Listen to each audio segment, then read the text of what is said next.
The wind howled across the open plains, carrying with it the dust of a land both unforgiving and beautiful. Samuel Carter, a weathered cowboy with sunburnt skin and eyes the color of faded denim, leaned against the worn fence outside his barn.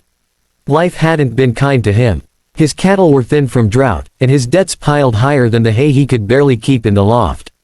Yet, despite the hardships, Sam carried himself with quiet dignity, the kind that comes from enduring storms without complaint.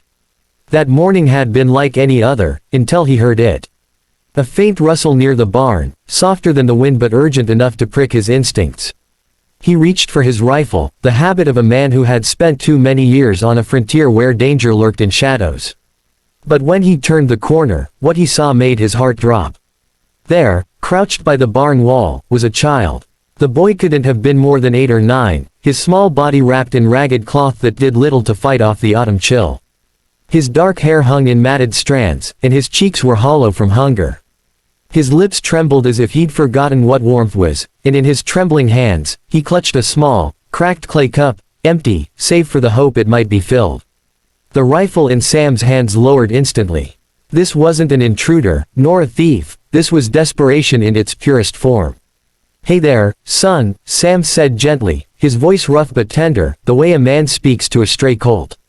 "You hungry?" The boy didn't answer. His large, wary eyes that carried the weight of a people too often hunted and mistreated, locked onto Sam's. He flinched when Sam moved closer, but his body swayed from weakness, too starved to run. Sam knelt, setting the rifle aside on the ground where the boy could see it was no threat. "Easy now. I ain't gonna hurt you. You just look like you need some food."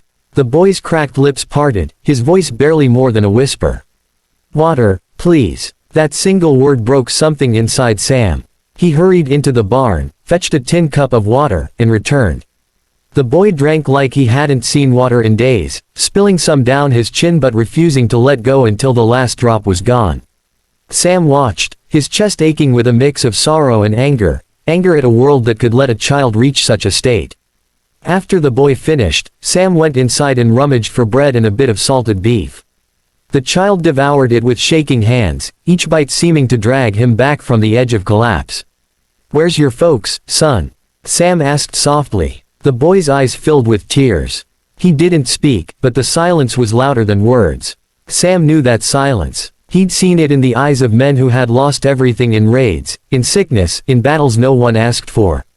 "You're safe here," Sam assured him. "Name's Sam Carter. You don't gotta be scared no more." The boy hesitated, then whispered, "Tayan."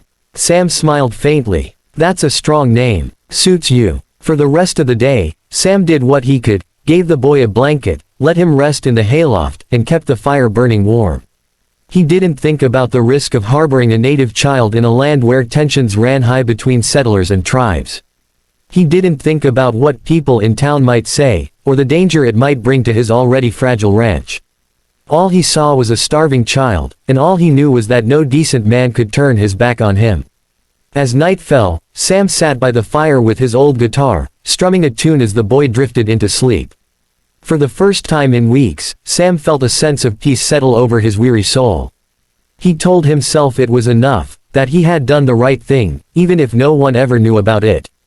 But fate has a way of magnifying the smallest acts of kindness. When dawn broke the next morning, Sam stepped out to the sound of pounding hooves. His hand instinctively went to his rifle, but when he looked out across the plains, his breath caught in his throat. There, lined up in formation outside his barn, were not a handful, not a dozen, but 200 native warriors. Their painted faces were stern, their horses restless, their spears and rifles gleaming in the rising sun. The sight was overwhelming, an army at his doorstep. And at the front of them all stood a tall, broad-shouldered man with a feathered headdress, his eyes burning with authority and sorrow. Sam's heart pounded. He glanced back at the barn where little Tayan still slept. Suddenly, everything made sense. The child hadn't just been lost. He belonged to these people. Sam swallowed hard, his voice low. "Lord help me, what have I walked into?